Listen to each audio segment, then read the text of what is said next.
Hello everyone, good morning, good afternoon, and good evening. Welcome to Live It Up, the show where we explore and discuss how to take your life to that next level and beyond. We cover health, wealth, relationships, and how to create a life you absolutely love. I'm your host and coach, Fletcher Ellingson. Amy is out today, so we're going to take a trip today out of the studio and head up for an interview with a gentleman that I'm very excited to sit down and visit with. I believe I've mentioned before that one of my passions in life is magic, or conjuring, or prestidigitation. I've been a magician for 30 years, and I still love performing and seeing magic performed. In fact, one of the best feelings in the world for me is watching a piece of magic and being absolutely fooled, not knowing at all how it was accomplished. That moment of seeing something that defies logic or even defies the laws of physics and certainly surpasses understanding. That moment of utter amazement, it's a rare feeling, and it's a feeling I treasure because it is so rare. And when we were children, those feelings of astonishment were much more common, and it was so much fun then too.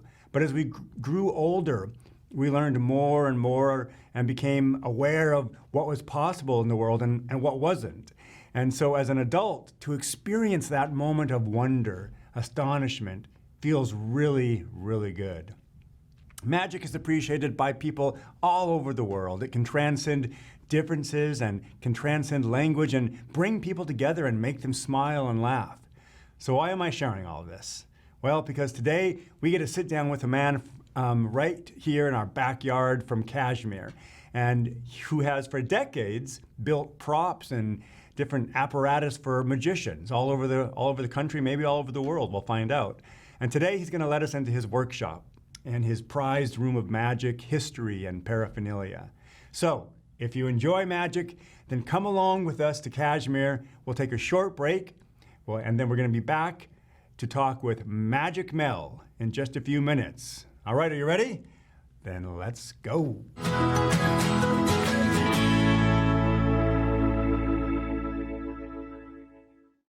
Hey everybody, welcome back to Live It Up. I'm super excited today because we are here with Mr. Mel Babcock, call him Magic Mel, and we're on location today in his workshop. And this is super cool because I feel like a kid in a candy store. If you look around, and you'll have an opportunity to look around in just a moment, it is filled with paraphernalia, magic apparatus, all built by this gentleman here. And so Mel, thanks for having us into your workshop, and appreciate you spending time with us today. Thank you, Fletcher. Welcome to my museum. Yeah, this is a real treat. So we're going to get right to it because we want to see some magic, but I do have a few questions for you. Okay. So what I always like to know is, at what age did you get bit by the magic bug? Well, it turns out it was 75 years ago. I was 13 years old. 13 years old. And you said you're 88 today, right? 88 today, going on 89. And turns out I got into magic, and I tell people I wasted the first 13 years of my life. Yeah, right on, right on. Good, good. And then what led you to begin producing all these types of props? Well, I mean, I did magic for a while in high school and stuff, and then when I got out of the Army, I started again, and I didn't have the money to buy stuff, but we had a little workshop, so I built my own apparatus, and then over the years when I would sell, I didn't use it anymore, I would sell it to the magic shop in Seattle. Oh, I trained for books. The Pike Place? No, that wasn't there then. It was Sid Brockman's Magic Supplies on Seneca Street. Oh, okay. I'm not familiar with that one. I sold things to him, used stuff. Yeah. And then one day he said, "Can you make me 6 of these?" So he started me in the building of magic props. Cool, yeah. And then it just went on and on. I finally went to a convention in Phoenix, Arizona, and I had, unique stuff because mine's all natural wood, or most of it was then. Yeah. And I didn't have things that the other dealers were selling, and so it just went over, and the name, the House of Babcock, got spread around, and here I am today. I'm selling stuff all over the world. I love it. All over the world, right? Oh yeah, I sell a lot of stuff to Europe and Canada and Hong Kong, Shanghai, New Zealand. I haven't sold maybe a couple things South America. I've even had inquiries from Iran. Right on. Yeah. I've never sold them anything. One was a magic shop owner, wanted to buy wholesale. One guy was a professor at the university in Tehran, and the other one was just, I don't know who he was, but it never came to be. They never bought anything. Yeah, yeah. Wow, interesting. Yeah, I've been invited to conventions in South America and Ecuador and Israel, Latvia, Shanghai, and in Malaysia. I never went. I didn't go overseas. I didn't know how to ship the stuff over there and deal with the exchange rate. Well, who knew? Right here in north central Washington, right? A little rural town, you got this incredible workshop. Let me ask you one other question. Well, you already said you ship all over the U.S. and all over the world. Yeah, most of it's in the United States. Yeah. Do you ever work with an apprentice? No, I never have. I just never was anything I really wanted to do, and I had a couple people approach me, but it never came to be. I had a person that helped me one time for a little bit. It was a friend that wanted to make some extra money, and it just didn't work out. Sure. Yeah, I work by myself, and well, it looks like you've done a great job. It's relaxing. It's therapy to come out here and work. Well, it's exciting for me. Therapy for you, exciting for me. Yeah, well, yeah, me too, especially when I find something new and get a new idea and make an improvement. I've made several improvements on tricks. Yeah, you were just showing me that today. It's really cool. Well, let's get to a couple examples. Can you show us? I know you got a couple things planned for us. Yeah, I can stand up and I can do this. Please do. And let me get this chair out of the way. I'm usually performing the magic, so to watch it is a real treat. You know, the Rubik's Cube is real popular today. These kids coming back, but I don't know how to solve one. So I've got one in this box that's completely mixed up. And what I've done is made this little box, and it'll solve it for me. Now, if I tip it back and forth like this, each time it goes back and forth from one side to the other, it partially solves itself. We're about halfway home. One spot to go. And that's all it takes. Now we have a completely solved Rubik's Cube. I love it. All done by this little magical box. That's great. That's a fun one. Well, let's go back to school for a minute. We'll take these 3 blocks.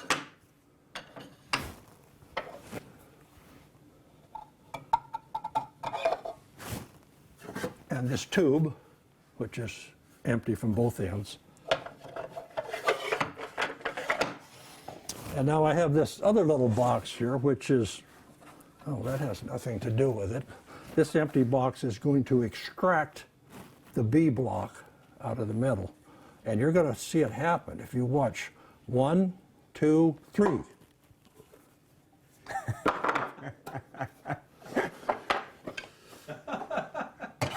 There it is. I love It's it. upside down. Okay, I've got one more if you want to see one more. Let's quick see one more.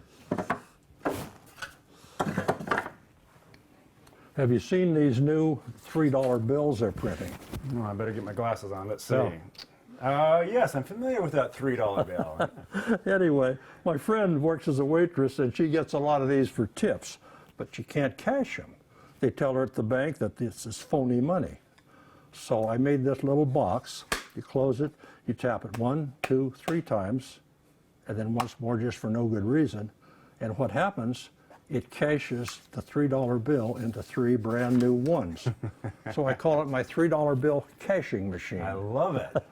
After this, we'll work on some a little extra money on the side, right? There we go. There we go. Good, good. All right. Well, hey, that's great, Mel. If there was an audience here, I'd have them give you a round of applause.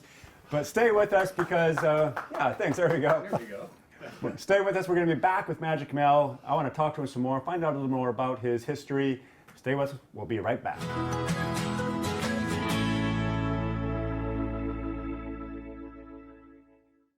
Hey guys, welcome back to Live It Up. We are here with Magic Mel in his shop today. You saw some of his magic. We're going to ask a few more questions and then we're going to take a tour of his actual workshop.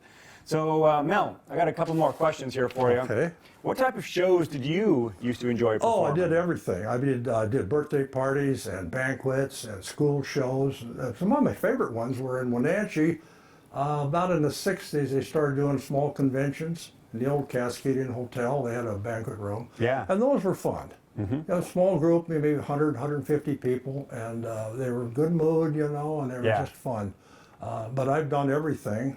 I even did some nightclub shows down in Yakima Valley, but that wasn't my cup of tea.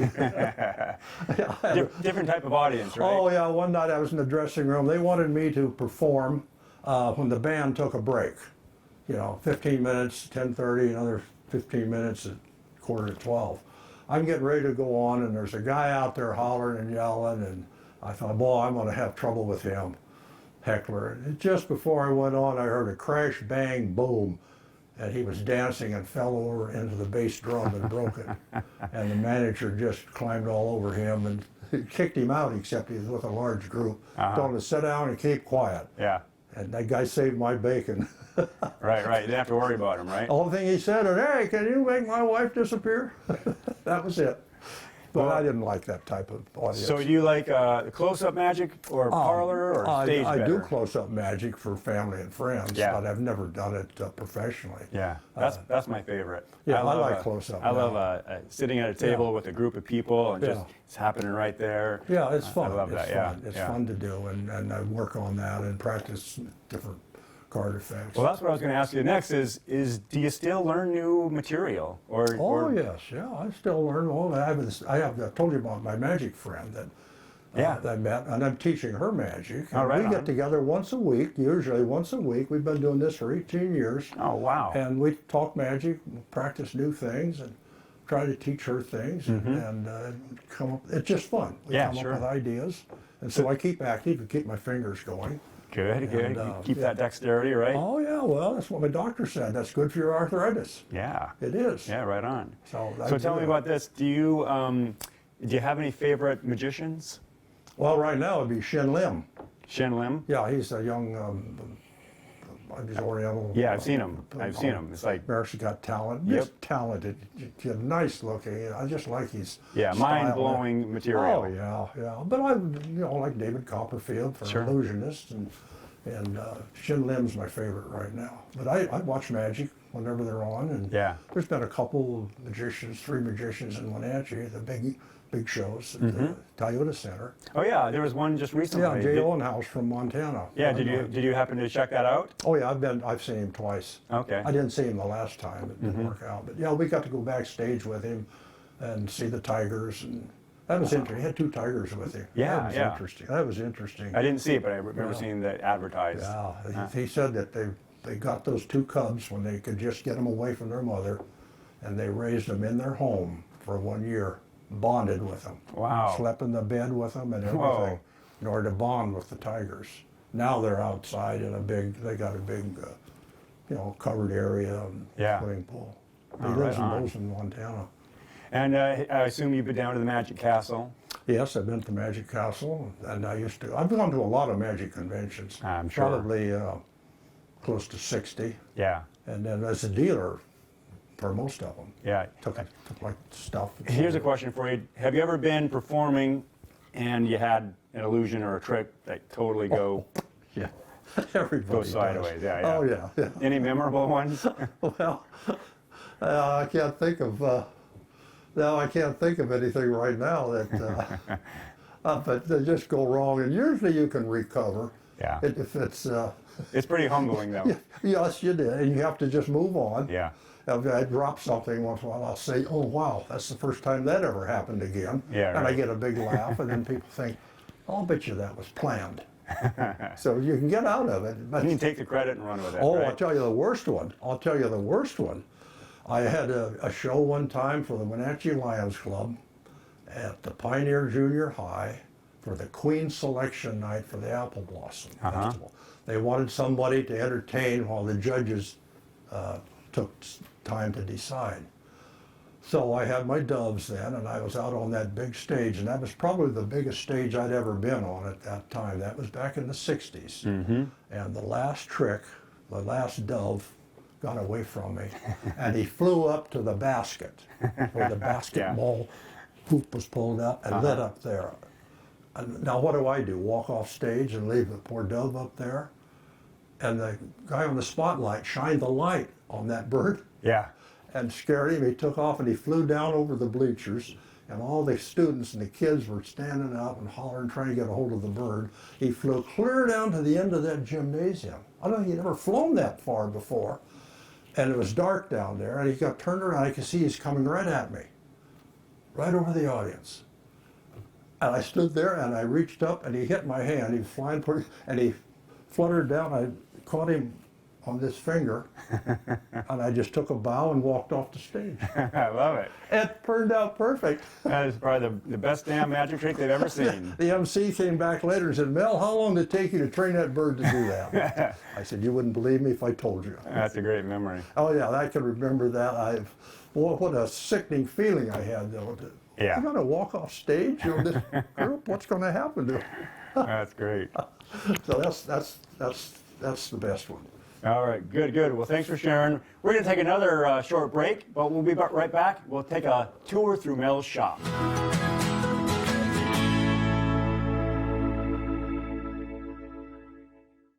Hey guys, we're back, but check it out. We are in the workshop where it all happens.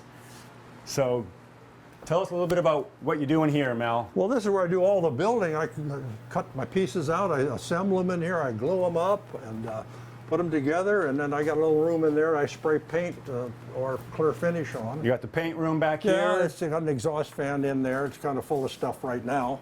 Wow. And but I've got everything I need in here as far as tools go. I've got a few things in the other room. This is like the real deal here. This is the real workshop. Oh. Well, it's kind of cluttered. Wow. It's kind of cluttered, but you can see I'm using it. Yeah. How many orders do you get? I mean, do you get a constant feed of orders? Oh yeah, I'm as busy as I can be. Yeah. I'm always behind. That tells you Okay. something. I'm always behind. Right. Of course, right. at my age, I'm a little slower. I don't work as many hours as I used to. Sure. But I still come in here some every day. I mean, I try to come in every day. Yeah. Keeps me busy. Keeps me from becoming a couch potato. Absolutely. Well, let's go to the next room. Okay. And We're gonna walk around here. is it the packing room? Yeah, the packing room is the next room. The packing room / Yeah. finishing room? Now the finishing room's in there.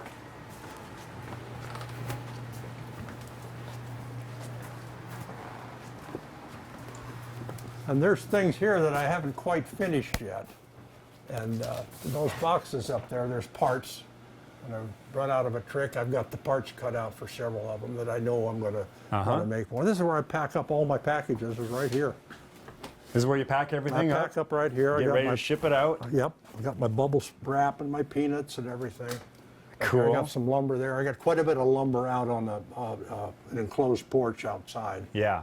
But And what kind of wood do you use for most of these wooden illusions? I use some exotic woods. Well, walnut's my favorite to work with. But this one's made out of called red heart. The wood. The black wood is called wengi. This is made of zebra wood, and the dark wood is walnut. Nice. This one is made out of Osage orange. Wow. I don't know why they call it Osage orange. They should call it Osage lemon because it's yellow. But So anyway, it's quality stuff. anyway, the black wood is So hardwoods, right? most. I Yeah, mean, they're like hardwoods. Yeah, The walnut and everything is yeah, a hardwood. they're considered a hardwood. Any tree that loses its leaves is considered a hardwood. Oh, okay. And has needles, it's softwood. But southern pine can be harder than some hardwoods. Got it. So, All right, so this is the packing, and now we're moving into the display, the historical room. The wow room. now, as you can see, I got quite a collection of posters. I've been collecting posters for probably 65 years. Yeah, and I love this one right here. Here's all the close-up, the Little coins. close-up and little things that magicians use. It's Yeah, kind of yeah. a collection of things I've acquired over the years. And you got your zigzag that you said Zigzag. you made, which Yeah. is a Yeah. famous illusion, right? I put my daughter in there, and we'd cut her into 3 pieces and then slide the middle out Uh-huh. and then turn it all the way around and then slide it back and take the blades out and she'd come out in 1 piece. I love it, yeah.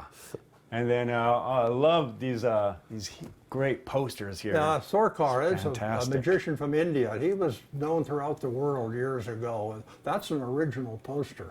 That's Nice. called a 3-sheeter. That they put them on the sides of sheds.